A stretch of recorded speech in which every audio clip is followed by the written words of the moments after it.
Andito na tayo sa Pinto Art Museum. Medyo maambon. Pero ano kasi ba? Pinayos ko pa kasi itong relo eh. Tumitigil mo. 4 o'clock na.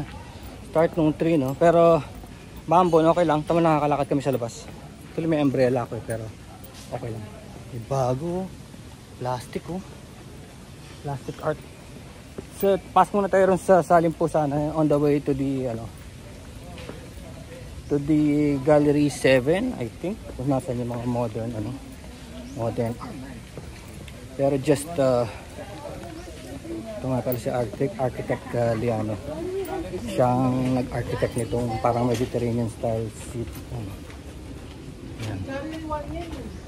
So may ano dyan, may restaurant and everything. Si architect Liano. Isa rin siya sa mga naunang artist dito nung 70s and 80s. Actually 70s and 80s si Dr. Joben yung founder ng Pinto Art Museum ay nag-start sila dito sa lupa na to. Ito yung Gallery 1. Of course, Gallery 1. Kita nyo yung mga bato. Hindi na inalis. As like an art. Tignan nyo yung Gallery 1. Yan yung una nilang gawa.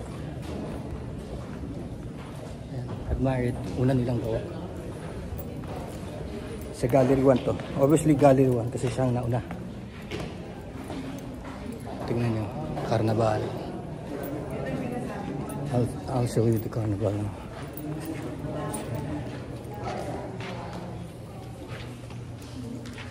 Ang laki nitong mural na to. Punta na lang kayo dito kung gusto nyo. Ayan o. Of course, meron din mga ako sa politics na. So, we're going to Gallery 2. Mabilisan lang, late na eh. Gallery 2. Okay, dito sila mga founders pa rin. Sila Elmer Borlongan. Yan. Yung mga una niyang gawa. Bagong baka kay Dr. yan. Oh. So teaser lang to kasi naalala niya sa gallery ko may parang speaker system na robot yan. Dito ko kinuha ang idea na yun. Tsaka yung shoes and helmet sa kanya rin galing. Elmer Borlongan. Mga founders ng kauna-unahang mga artist dito sa Pinto Art Museum. Kauna-unahan. Marami talagang art kaya mahirap isa-isahin mo. Marami naman yan. Actually, kailangan natin pumunta ron sa Gaia.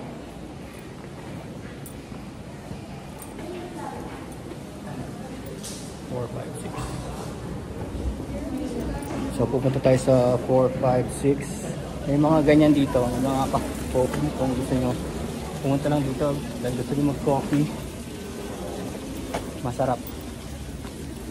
And of course yung mga Italian, pero syempre medyo alam mo na, sophisticated, medyo pricey rin ng konti, pero ganun talaga eh. Tingnan nyo kasi para kay Doctor. Yeah, I think I can grab here and I'll be fine. But you know. Alam niyo naman si Doctor, nature is also an art. Para din sa akin, ayan. Look.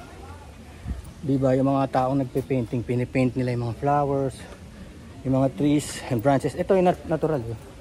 So nature, ito, sarap na pakiramdam kasi oxygen. Naglalabas sila ng oxygen eh. Look.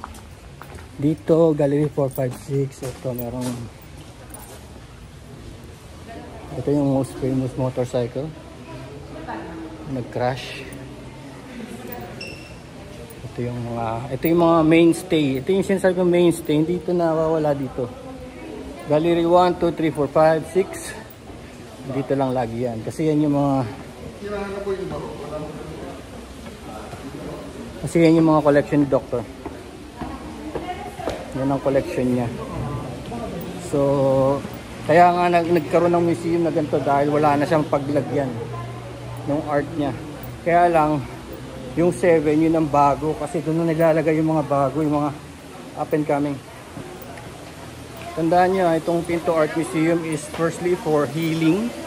Kaya ito nagawa for healing through art and nature, and then Next is dahil patron of the art nga si Dr. Joven, ang susunod nito ay yung pag yung wala kang opportunity na ma-expose, yun ang kinikater ni Doctor. Gusto niya magkaroon ka ng opportunity dito sa Pinto Art. So andito na tayo sa Gallery 7 mismo. Look at the artist, ang dami, 200.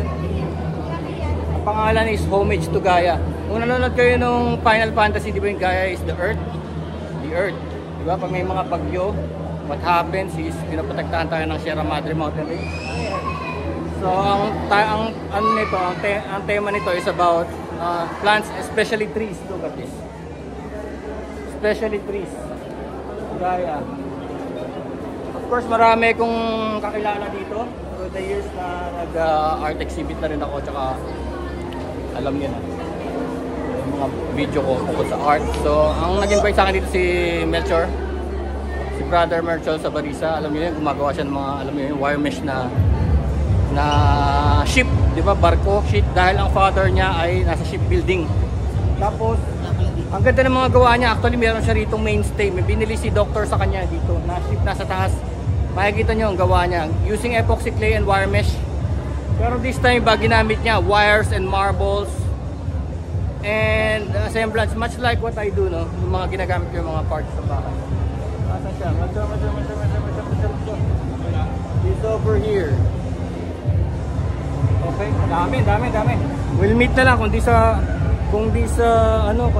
name sa mukha. You will see. Ah. Ito na, we're here.